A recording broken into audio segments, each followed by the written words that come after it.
Bienvenue.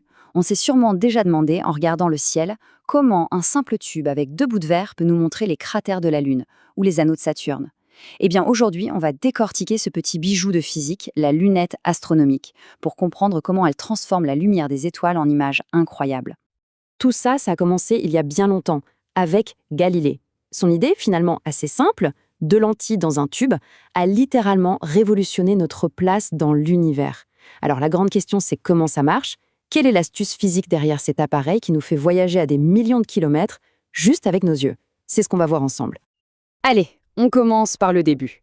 Avant même de penser à assembler une lunette complète, il faut absolument comprendre son élément de base, le cœur du système, une seule et unique lentille convergente. Alors une lentille convergente, c'est un peu comme un chef d'orchestre pour la lumière. Son job, c'est de prendre tous les rayons lumineux qui arrivent bien parallèles les uns aux autres et de les forcer à se croiser en un seul point bien précis. Ce point, on l'appelle le foyer. Et c'est là que toute la magie de la formation d'une image commence vraiment.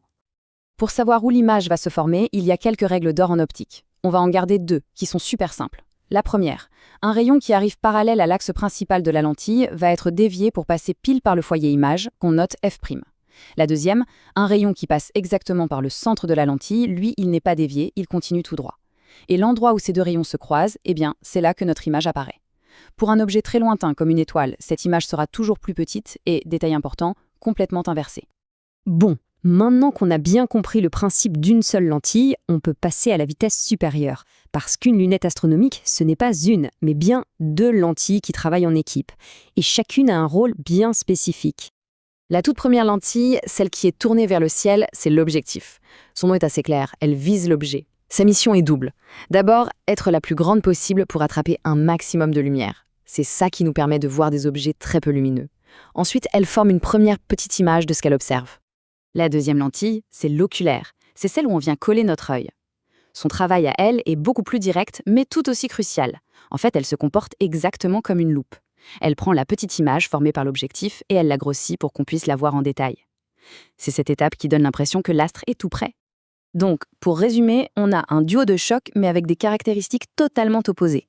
D'un côté, l'objectif, qu'on appelle L1, qui est très grand, avec une grande distance focale pour collecter la lumière. De l'autre, l'oculaire L2, qui est tout petit, avec une distance focale très courte pour faire son travail de loupe. C'est vraiment ce contraste entre les deux qui fait toute la puissance de la lunette. D'accord, on a nos deux lentilles. Maintenant, suivons le trajet d'un rayon de lumière à travers tout le système.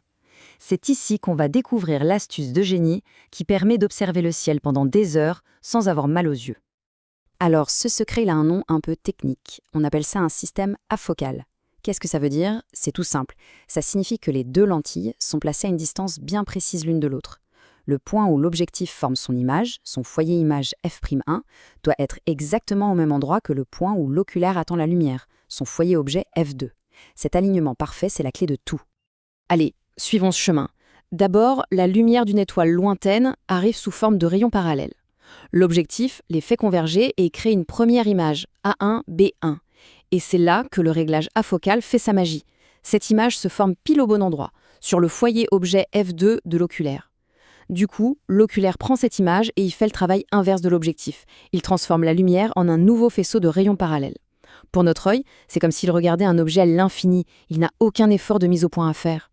Et voilà le secret d'une observation confortable qui peut durer toute la nuit. C'est génial de pouvoir regarder le ciel sans se fatiguer, c'est sûr. Mais ce qu'on veut avant tout avec une lunette, c'est que ça grossisse. Alors voyons maintenant comment ce montage optique réussit cet exploit. On a donc bien cette impression que l'objet est plus grand, plus proche. Mais de combien exactement? Heureusement, il y a une façon très simple de calculer ça. Le grossissement, qu'on note G, c'est tout simplement le rapport entre l'angle sous lequel on voit l'image dans la lunette, on l'appelle θ', et l'angle sous lequel on voit l'objet à l'œil nu, qu'on appelle θ. Mais ce qui est formidable avec la physique, c'est que tout ça se simplifie en une formule super élégante. Le grossissement est égal à la distance focale de l'objectif, F'1, sur la distance focale de l'oculaire, F'2. Et cette formule, elle nous explique tout le design d'une lunette. Pour que le grossissement G soit plus grand que 1, et donc pour que l'instrument serve à quelque chose, il faut absolument que la focale de l'objectif F'1 soit beaucoup plus grande que celle de l'oculaire F'2. Et voilà pourquoi les lunettes astronomiques sont souvent ces longs tubes un peu impressionnants. Parfait. Maintenant qu'on a vu la théorie, passons à la pratique. Comment est-ce qu'on déchiffre les nombres qu'on voit sur la boîte d'une lunette qu'on achèterait dans un magasin? Imaginons, on est en plein shopping et on tombe sur une lunette avec l'inscription 70 sur 900. Ces deux chiffres ne sont pas là pour faire joli, ils nous donnent les deux caractéristiques les plus importantes de l'instrument.